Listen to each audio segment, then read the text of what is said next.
Charles Oliveira is probably the last person right now that should be holding the BMF title. The main event sucked. I hated it. I was bored. I was sitting with my phone for a bit. I'm gonna be honest. Listen, great submission defense and grappling defense on the ground. Like BJJ defense from Max was pretty. I'm not talking about scrambling, defending takedowns, none of that. Just the BJJ defense in itself, like really good for Max. He did better than the great wrestler grappler Gamrot. Max Holloway did better on the ground defending than Gamrot. Just to put that in perspective. And better than Dustin did. Definitely better than Gaethje. Jesus Christ. But yeah, put that belt down. Put it down. Is that his kid? Anyway, we're gonna go through the main card. It was okay. It was it's sad because Paddy Gaethje, no one was really this super excited going into it. Volk Lopez 2, trash. So going into this was like, this is gonna be a banger, and it wasn't. It wasn't boring. The question is also like, what makes you a BMF? Because BMF, of course, has been. It was known as the guys that was good, but it wasn't good enough to become the world champ, and they were exciting, respected fighters by the fans. Masvidal and Nate Diaz fit perfectly into that. Gaethje and Dustin fit perfectly into that. Never became the undisputed champion. Entertaining scrappers, great strikers to watch.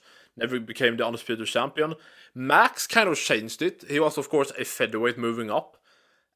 He put more legitimacy into the BMF title. And you look what he did to Gaethje. Then had a great scrap striking back and forth with Ilya.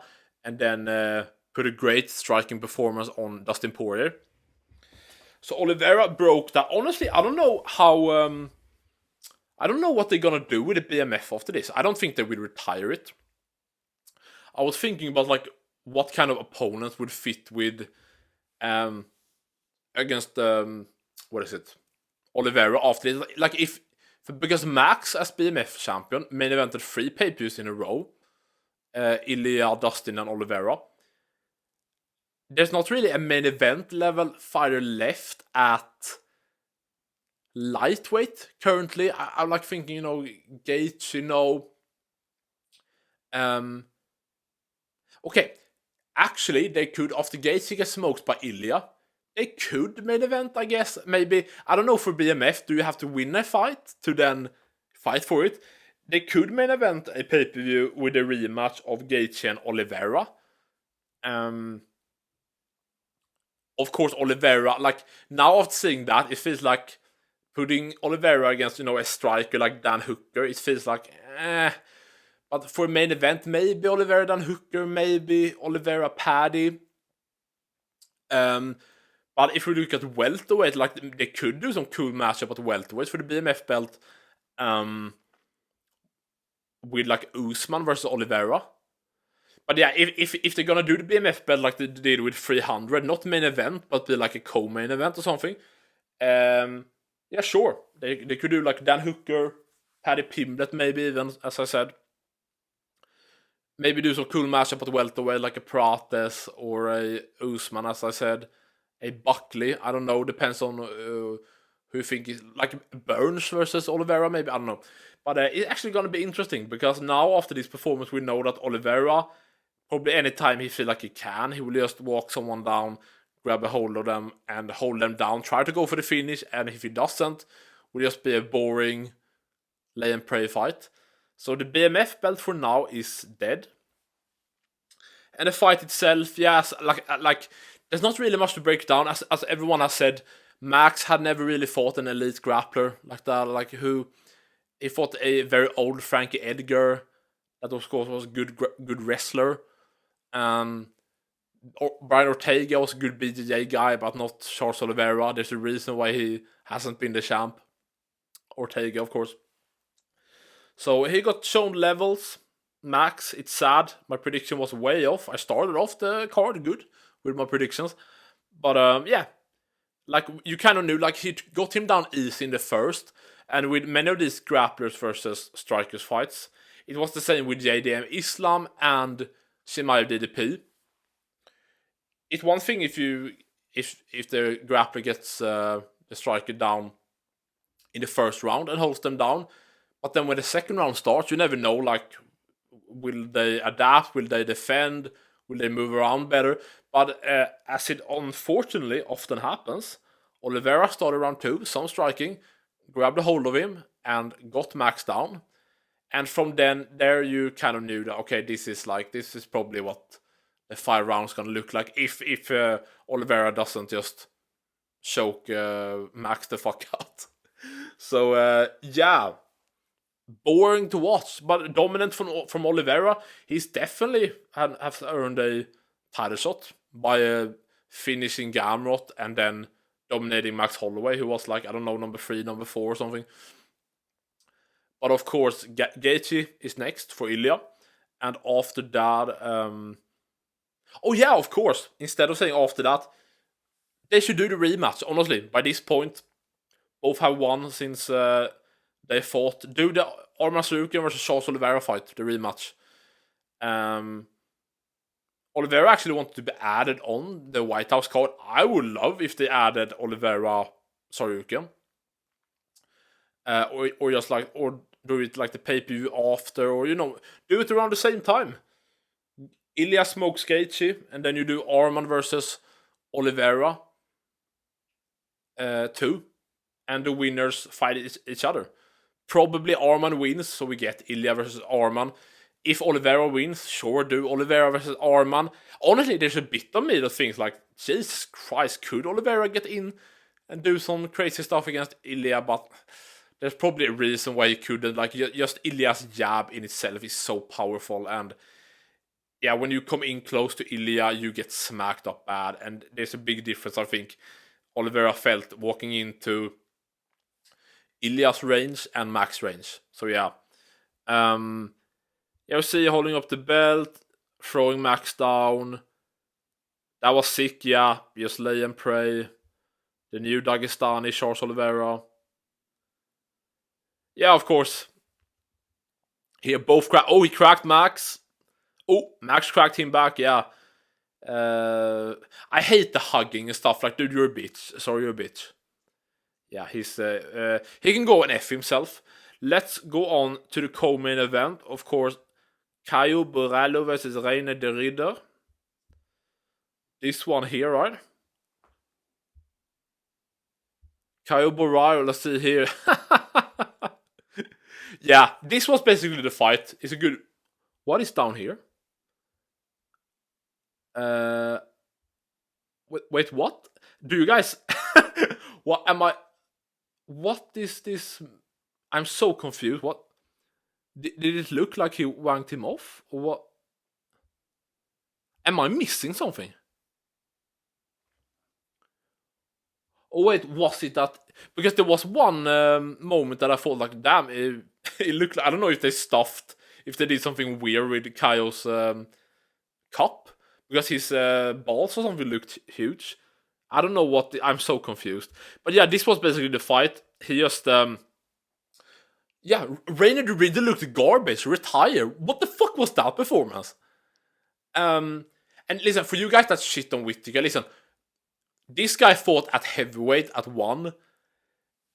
Whittaker is a welterweight that moved up to middleweight. Like, the size difference between Whittaker and de Ridder is such a big difference. You saw in the fight, Whittaker was a better, more technical striker. He never got dominated. He never got dominated on the ground. He was staying there for 5 rounds, dropped de Ridder and knocked him down better than Caio ever did. Was closer to finishing him than Caio ever did. And you can argue the only reason Whittaker didn't finish him was because because RDR held his glove. So don't shit on Whittaker. There's such a big size difference. Like, it's not even funny. Did someone say RDR robbed? I mean, they are trolling, right? Anyway, yeah. There's honestly not much to say. RDR has always looked garbage in the UFC. You know, like, very sloppy. He looked shit against Mearshark. Then he, great, just took down Kevin Holland immediately. Choked him out, great. He looked like good. Did good against Bo Nickel, just broke him with knees to the body. Then he beat Whittaker. You know, he didn't look good in the fight, but he just spammed the knees. He was so much bigger. Like, he's the definition of a weight bully. Like, what is he? Like, the stats said 6'4". He's as thick as any other middleweight. He should definitely be at light heavyweight. He could definitely beat some heavyweights. So he's a big weight bully as fuck. And honestly, you can argue that draining himself that much would make him easier to knock out. I think it depends also person to person how you weight cut and how you drain yourself. But yes, there's some truth that if you drain yourself too much, you can easily get KO'd. I think that's what happened to Pereira against Adesanya, Adesanya. But with what was I gonna say? With the Ridder, also there's a lot of benefit being bigger. Like, Rogan has been going on for years about draining yourself isn't good. You're just making it worse for yourself. And his examples for him is, like he's talked about, what is his face? McGregor looking like a skeleton at 145. He has used Oliveira as a great example. What was the other guy I was thinking about? Of course, Anthony Johnson. I mean, Anthony Johnson is a good example, I guess, but that's one guy. But honestly, in MMA nowadays, when weight cutting is what it is, it benefits you. It benefits you very, very much to be the much bigger guy. Like Chimaev did it at welterweight. RDR can just like survive and win most of his UFC fights based on his size and not much skill. But yeah, honestly, Caio Borralho moved around, looked sick, just bam bam, jab, straight. Like, he just smacked up RDR 1-2, 1-2-3. He just embarrassed RDR on the feet. RDR couldn't do anything with the grappling. Caio just stung him up on the feet for 3 rounds. Kind of dropped him once or twice. Embarrassed RDR. For me, when you look at a fight like Retire, you suck. So yeah, good win for Caio. He's back in the win column. So good for him. RDR looked terrible. Oh, this ugly cunt. Actually, I missed something. We're gonna go over to this. The Oliveira thing. Mr. Gay Boy Faggot Dan Hooker said, Dan Hooker says Charles Oliveira is gay for crying after receiving the BMF title. Crying while receiving the BMF is gay. It's so funny after all the gay allegations. BMF doesn't exist anymore. It died with those bitch ass tears. Honestly, I kind of agree with Dan Hooker with the way Oliveira fought and then crying after the fight. Yeah, that killed BMF. Like, he's 100%. Dan Hooker is 100% true. Crying while receiving the BMF is gay, especially when you have been the undisputed champ. Oliveira was up there as like arguably the lightweight GOAT before Islam. So I 100% agree with Dan Hooker. Maybe that's perfect for the next BMF fight. The two faggots at 155, Charles Oliveira and Dan Hooker. Gay versus gay. I love that. Do that in... When is the gay month? Can you search on that? Is that June? When is gay month? June. Perfect. I mean... Oh yeah! April... It's March now, so April, May, June. Yeah! You can do it in 3.5 months or whatever. Yeah, perfect. Dan Hooker will be ready then 100%. What was it? 3 months? April, May, June, yeah. And Oliveira took 0 damage. So yeah, you could 100% do gay vs. gay in Pride month. I love that. One for the fags. So I can say right now, when it comes to the predictions, I was correct with... Because I started right before the main card with like when I did my predictions quick. So I had Garbrandt, I had Gregory Rodrigues. I had Drew Dober. So 3 in a row, I felt like the king. But then I was wrong on, Font lost. Then I picked the Ridder, he lost. Then I picked Max, he lost. So, 3 and 3 I went, right? Yeah. I mean, it's fine. This ugly El Disgusto, Raul Rosas Jr., won. Dude, I don't want to look at him. He's so disgusting to look at. Oh, hideous. Yeah, I don't even need to cover this fight much. El Disgusto, just laid and prayed, boring, hideous, will always be hideous. You won't become champ. You're not good. Beating Font in 2026 doesn't mean anything. He's a gatekeeper. Go F yourself. That's literally... Raul Rosas Jr. is a living example of when a abortion went wrong. And failed abortion is... Look at his face! Why doesn't he do plastic surgery? He must have money now. The allegations continue. Let's actually look at the comments. Oh wait, does I have something here on my computer? Well. Racially motivated Drew Dober is back. Beat a new-ass Dober. At this point, I think racially motivated Dober can even beat Jon Jones. Oh yeah, that's why Jon Jones is retired. Fans know why he won. We do. I love Drew, man. Just witnessed another hate crime via minority mauler. Drew body cam off Dober. Alright, guys, funny joke now. Show the real hype card. Disappointed of the White House. Oh, okay. Hilarious. Yeah, I mean, he's not beating the allegations anytime soon. So, sorry, Dober. Yalin Turner should be next. I think I tweeted that on X. I mean, what is the winning streak? Terrence McKinney, Bobby Green, Michael Johnson. He can't help himself.